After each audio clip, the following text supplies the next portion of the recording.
le grand problème en théologie, on parle de filioque. Le Père et le Fils et le Saint-Esprit. Les orthodoxes disent non. Ce n'est pas le Père et le Fils et le Saint-Esprit, mais c'est plutôt le Père, le Fils, par l'Esprit Saint.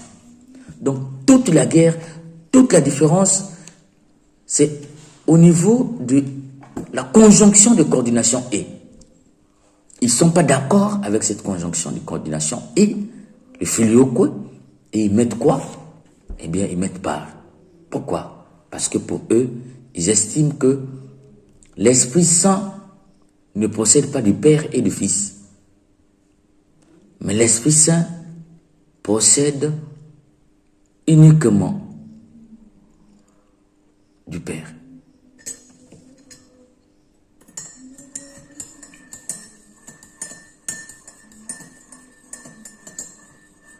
Donc pour eux, c'est le Père qui a engendré et le Fils, c'est le Père qui a engendré l'Esprit Saint. Mais nous, catholiques, nous disons, non. Le Père a engendré le Fils et avec le Fils, ils ont inspiré l'Esprit Saint. Nous trouvons ça dans le livre dans l'Évangile de Jean. Je m'en vais, je vous enverrai l'Esprit Saint. Cet Esprit viendra et il prendra ce qui est de moi. Et ce qui est de moi est du Père. Donc, Jésus nous révèle déjà que dans ce qu'il appartient, l'Esprit Saint prendra ce qu'il appartient, et ce qu'il appartient au Père. Donc, l'Esprit Saint a quelque chose du Fils, l'Esprit Saint a aussi quelque chose du Père. Vous comprenez la différence?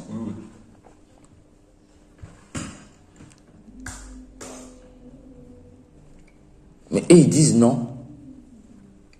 L'Esprit Saint ne procède pas du Père et du Fils. Mais est-ce que cela constitue une raison valable pour quitter l'Église?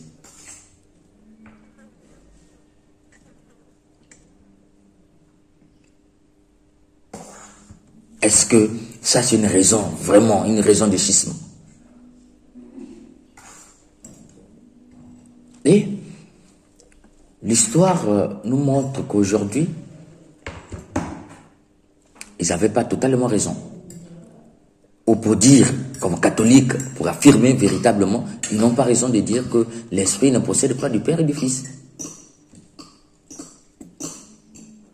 Et certains orthodoxes, ils les reconnaissent aujourd'hui.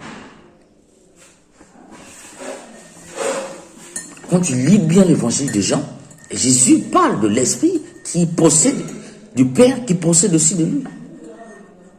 C'est l'amour entre le Père et le Fils, c'est la communion du Père et du Fils. D'ailleurs, c'est lui qui envoie l'Esprit Saint. Je vous enverrai l'Esprit. Je ne vous laisserai pas orphelins.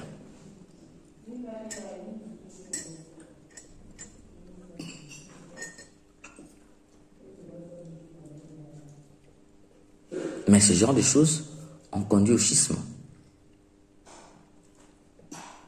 Quand on parle du protestantisme avec Luther, c'est vrai qu'il y a eu des écarts de la foi, c'est vrai.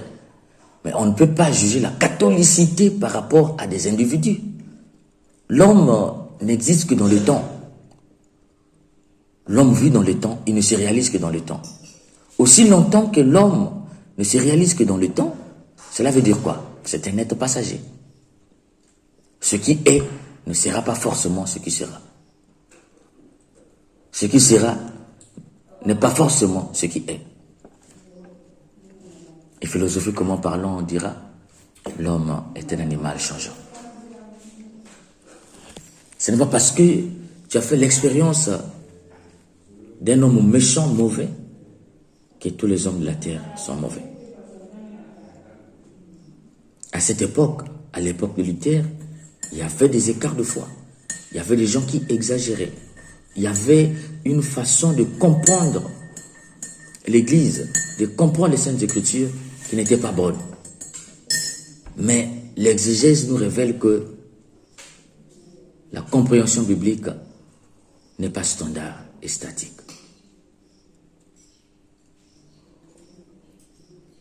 Donc dire que je vais quitter parce qu'il y a un comportement qui ne me plaît pas au sein d'une famille, eh bien, je pense que c'est beaucoup trop. C'est même pessimiste. Et au niveau doctrinal, Luther croit au Père et au Fils et au Saint-Esprit, la Trinité, mais l'explication trinitaire, c'est-à-dire la compréhension trinitaire, diffère de l'Église.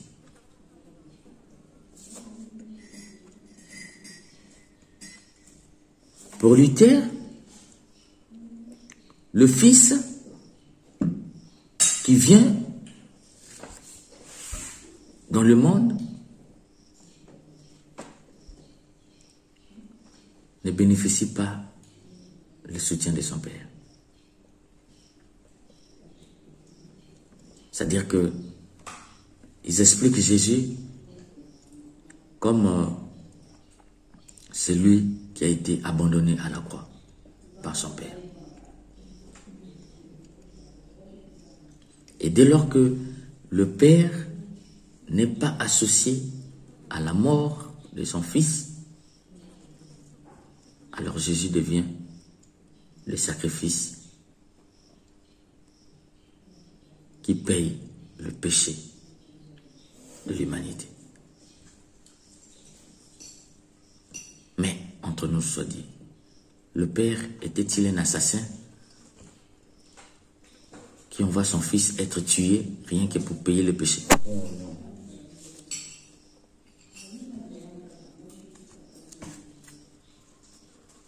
Jésus nous dit, tout ce que je fais, c'est ce que fait mon. Cela veut dire que même de la mort du Fils, il y a la mort du Père.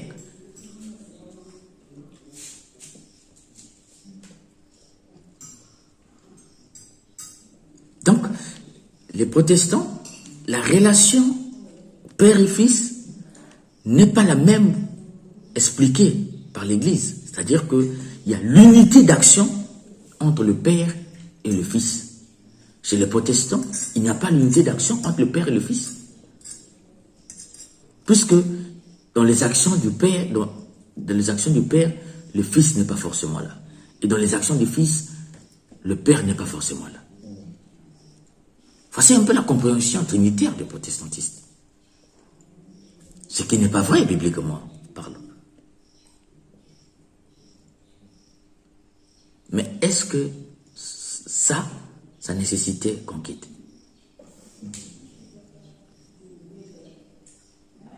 Au niveau des sacrements, Luther, il ne garde que le baptême, plus tard le mariage, c'est parce qu'il n'est pas un évêque. Hein.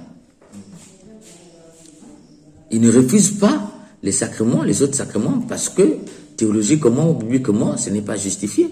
Mais c'est parce qu'il est buté à une vérité. Il n'a pas d'évêque et il n'est pas évêque. La preuve est que Luther ne s'est plus fait baptiser, rebaptiser après. Il est mort avec son baptême catholique.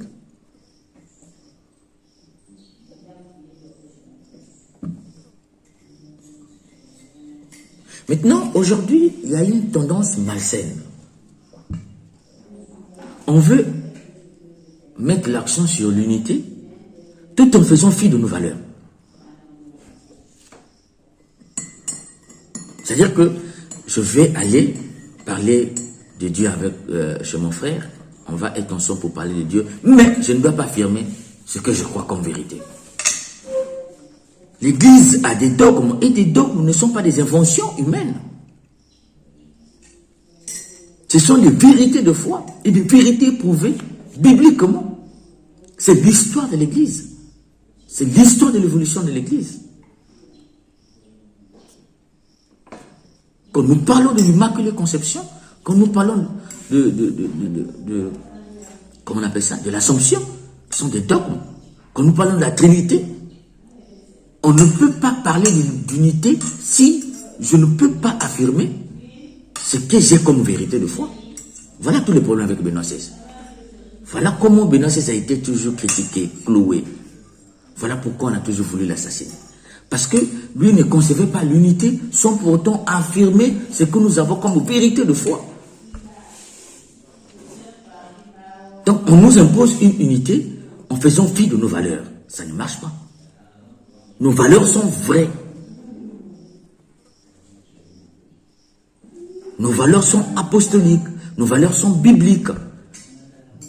Nos valeurs tiennent théologiquement. Notre foi est vraie. Tu ne peux pas me dire, on va être des frères, on va parler d'unité comme disciples de Christ, et tu m'imposes de ne jamais parler de Marie devant toi. En ce moment-là, je me réunis. Et quand je me réunis, mais qu'est-ce que je fais? Cette unité te profite. Donc, l'œcuménisme est à revoir aujourd'hui, à mon sens, théologiquement parlant, et même bibliquement parlant. Jésus prie pour l'unité des chrétiens. Mais quand il prie pour l'unité des chrétiens, quand vous lisez Jean, la prière sacerdotale, il ne prie pas pour l'unité des ennemis comment on appelle ça? De ses disciples, de ses apôtres. Il prie pour l'unité de ses apôtres. Il prie pour que Dieu les garde du mal, du malin, du diable. Et on a vu le dimanche passé avec le roi mage. Si Jésus était venu pour qu'il y ait association entre ceux qui croient en lui et ceux qui ne croient pas en lui, les mages allaient retourner chez Hérode pour dire, ben, tu fais partie de Christ, il est venu pour tout le monde, viens, on ira l'adorer. Ils ont changé de chemin. C'est pour dire quoi? Dieu nous invite à ne pas collaborer avec les ennemis de Dieu. Nous n'avons rien en commun avec ceux qui ne partagent pas notre foi. Et Jésus qui arrive dans le monde, il est confronté à cette difficulté avec qui? Avec les guides religieux de son temps. Mais que fait Jésus? Il creuse l'unité, la particularité. C'est-à-dire que ceux qui croient, ils vivent ça au fond, à fond. Il creuse tellement la particularité qu'au cœur de cette particularité, tout le monde s'est retrouvé. Tu vois la méthode de Jésus? Il ne fait pas pour dire, bon, ce que j'ai, ok, c'est vrai que c'est bien, bon, mais je veux d'abord vivre pour vous là, pour vous montrer que je suis venu ici pour vous. Non. Jésus vient, il vit ce qu'il est venu annoncer lui-même à fond. Et à force de vivre ça à fond, tout le monde se retrouve dans ce qu'il a vécu. C'est ça l'unité de l'Église. On peut affirmer que notre façon de vivre la foi, notre foi, on doit l'affirmer avec force. C'est la manière avec laquelle nous allons affirmer notre foi que ceux-là, ils vont se retrouver dans notre unité. Mais notre unité, l'unité chrétienne, l'œcuménisme, ce n'est pas faire fi de ce que nous avons comme valeur pour aller creuser d'autres valeurs. Ce n'est pas ça le but de l'Église. C'est pourquoi je suis désolé, comme tu viens de le dire, je ne crois pas à l'œcuménisme. Je reste catholique. Donc, une fois, vous avez demandé qu'il y ait une paroisse. En ce moment, quelle sera votre réaction? Mais je parlerai de ma foi catholique. Benoît XVI a une phrase célèbre. L'église voulue par le Christ subsiste dans l'église catholique. Le chrétien, c'est le catholique. Ça, on ne peut pas, au nom de l'œcuménisme, ne pas affirmer ça. C'est une vérité. Le christianisme, c'est le catholicisme. Avant, regarde, les gens pensent que l'église est devenue catholique lorsque vers 325 après le concile de Nicée, quand Constantin va céder l'espace appelé aujourd'hui Vatican à l'église, c'est à ce moment-là que l'église devient catholique. C'est une aberration totale. Avant, on appelait cela, les ex-apôtres, on appelait ça les disciples de la voie. On appelait ça la voie, actes des apôtres. Un peu plus tard, on les appelle les chrétiens. Chrétien veut dire quoi? Des Christos en grec, qui veut dire disciples du Christ. Ce sont des disciples du Christ. Mais au 1er siècle déjà, avec Ignatius d'Antioche, il va appeler cette communion, cette communauté qui se réunissait comme disciples du Christ, au nom du Christ, il va appeler cela catholique. Et les chrétiens du 1er siècle savent qu'ils sont dans le christianisme, et leur religion s'appelle catholique, au 1er siècle. Il n'y a pas de question, il n'y a pas de doute. Au 1er siècle, les chrétiens savent qu'ils sont dans l'église catholique. Là, nous ne sommes pas encore à Rome. Hein. L'église est bien catholique avant d'arriver à Rome.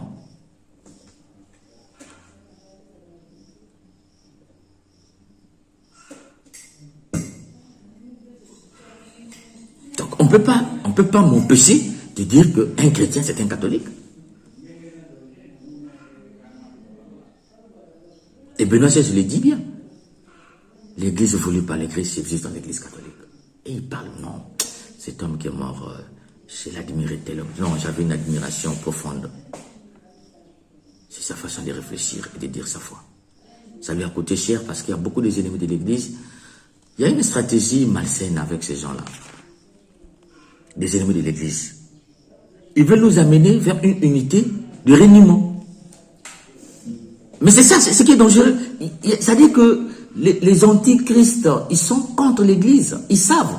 Et ils ont réfléchi, comment faut-il faire pour détruire l'église? Toute leur vie, toute leur réflexion, c'est la destruction de l'église. Et ils réfléchissent. On va les amener sur un terrain d'unité. Et sur ce terrain d'unité, ils savent que la force de l'église, ce sont ces dogmes. On va les amener sur le terrain d'unité. Non, on n'affume pas tes dogmes, nous sommes contenus ici, ça me fait mal puisqu'on veut vivre ensemble. Et nous, on commence à régner notre propre foi, au nom d'unité, au nom de l'unité. Et en refusant ce que nous sommes, mais nous sommes en train de devenir ce qu'ils veulent que nous puissions devenir. Et c'est ça le danger quand on est évêque, quand on est cardinal, quand on est pape. On peut tomber dans ce piège de ces gens, ce qu'on appelle ces sectes-là, qui combat l'Église. Cette secte-là qui combat l'Église. On peut tomber dans la tentation du succès. C'est-à-dire que vouloir se faire aimer par ces gens-là. Ah voilà, lui c'est un progressiste. Parce qu'il y a une guerre aujourd'hui dans l'Église entre les conservateurs et les progressistes. Les progressistes, c'est qui pensent que l'Église doit ouvrir les portes à tout le monde. On doit être unis à tout le monde. Et quand on est unis, il faut éviter de parler de ce qui nous divise. Et on va vous dire, non, ce qui nous unit est plus fort que ce qui nous divise. Qu'est-ce qui nous unit? Non, c'est le Christ. Ah non! Le Christ ne nous unit pas comme cela. Puisque vous êtes sortis de chez nous, vous êtes sortis de notre maison. L'unité, c'est pas cela.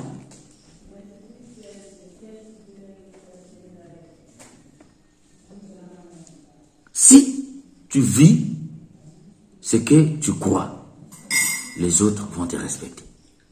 Et dès lors qu'ils vont te respecter, voilà le vivre ensemble. Je pense que l'unité, que chacun vive ce qu'il a vécu chez lui. Et si vous faites la promotion des valeurs chez vous, et chez nous également on fait la promotion des valeurs, il y aura le vivre ensemble. Nous ne sommes pas obligés de nous retrouver pour trouver quelque chose, bricoler des choses. Moi j'appelle ça du bricolage. On bricole les choses pour parler d'unité et voir ce qui nous unit. Ça c'est plus fort, on peut croire à ça. Alors toi, tais-toi. Non, vous êtes en train de me tuer. C'est comme ça on tue l'église. Qu'est-ce que c'est vous qui manque chez moi? Puisqu'on parle d'unité. Qu'est-ce que c'est toi qui manque chez moi? Vous guérissez les malades chez vous, chez moi on guérit les malades. Vous prêchez la parole de Dieu chez vous, chez moi on prêche la parole de Dieu. Vous lisez l'évangile, la Bible chez vous, chez moi on lit la Bible. Chez moi on ne lit pas les journaux. Vous délivrez les gens chez vous, chez moi on délivre les gens. Vous chantez Dieu, chez nous on chante Dieu. Vous composez les chants, chez nous on compose les chants. Qu'est-ce que c'est vous qui manque chez nous? Est-ce qu'il y a quelque chose que tu peux me citer, qui est dans l'église, dans les protestantistes, le protestantisme, il faut le dire comme ça, qui manque dans l'église catholique? Je peux citer un seul élément. Vous pouvez trouver ça?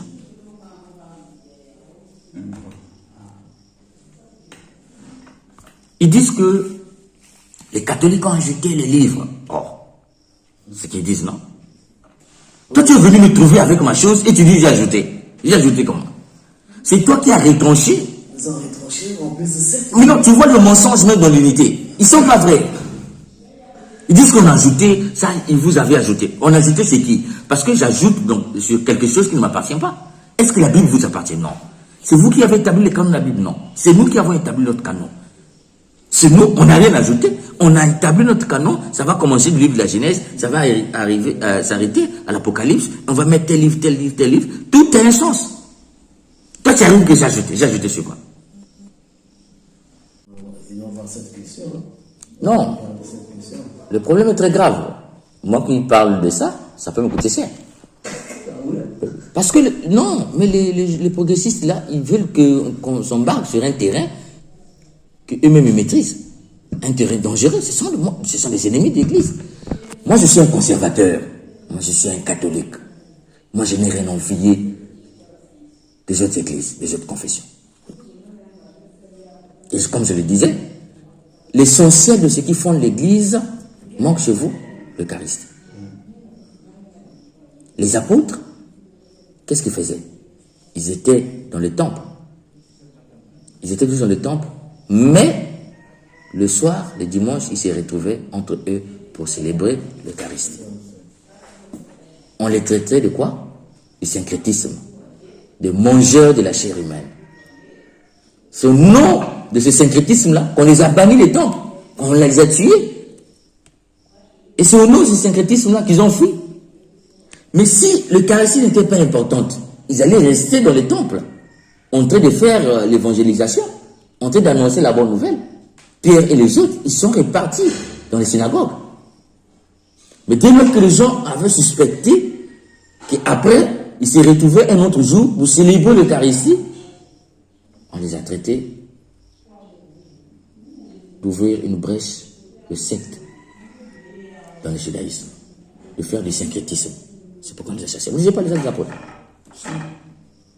Donc, le christianisme est né de quoi? De l'Eucharistie. Et les apôtres savaient que c'était important, l'Eucharistie. C'est pourquoi, malgré qu'ils se retrouvaient pour partager la parole de Dieu, il y a quelque chose qui manquait. Et les dimanches, ils se retrouvaient pour célébrer cela, en mémoire de Christ. Est-ce que l'Eucharistie est dans le protestantisme? Non. Et Jésus dit, sur cette pierre, je bâtirai mon église. Pas mes églises, mon église. Une sainte, catholique et apostolique. Donc le pouvoir de l'église est centré sur Pierre. L'autorité de l'église. Et Dieu nous fait don de ce qu'on appelle les charismes. Les dons du Saint-Esprit. Il y a ce qu'on appelle les charismes hiérarchiques. Il y a les charismes, les dons, comme ce que je dis, il y a deux dons dans l'église. Les deux dons du Saint-Esprit. Vous connaissez les deux dons du Saint-Esprit? Il y a les dons hiérarchiques et il y a les dons charismatiques. Les dons charismatiques, c'est ce qu'ils ont, ce que nous avions, dons d'intelligence, de sagesse, de conseils et autres. C'est ce qu'on appelle les dons charismatiques. Mais il y a ce qu'on appelle les dons hiérarchiques. Les dons hiérarchiques servent à quoi? Mais à régulariser les dons charismatiques. Sinon, il y aurait un désordre dans l'église. C'est pourquoi Jésus établit l'autorité de Pierre.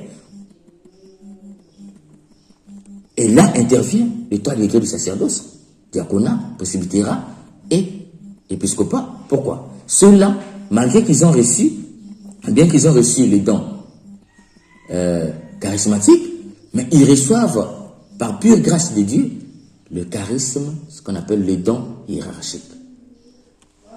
Ils mettent de l'ordre dans l'église pour qu'ils puissent parler dans tous les sens. Donc les prêtres, c'est quelqu'un qui a reçu un don hiérarchique. C'est pourquoi il gouverne, il sanctifie, et puis il fait quoi? Il enseigne.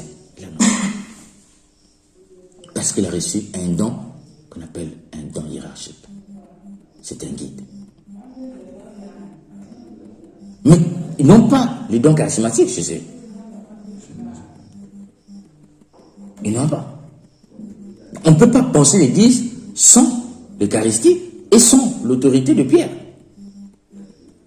C'est pourquoi Benoît XVI dit, l'essentiel de ce qui est chez nous manque chez vous, mais rien de ce qui est chez vous manque chez nous. Dire ça, c'est un péché. C'est la vérité.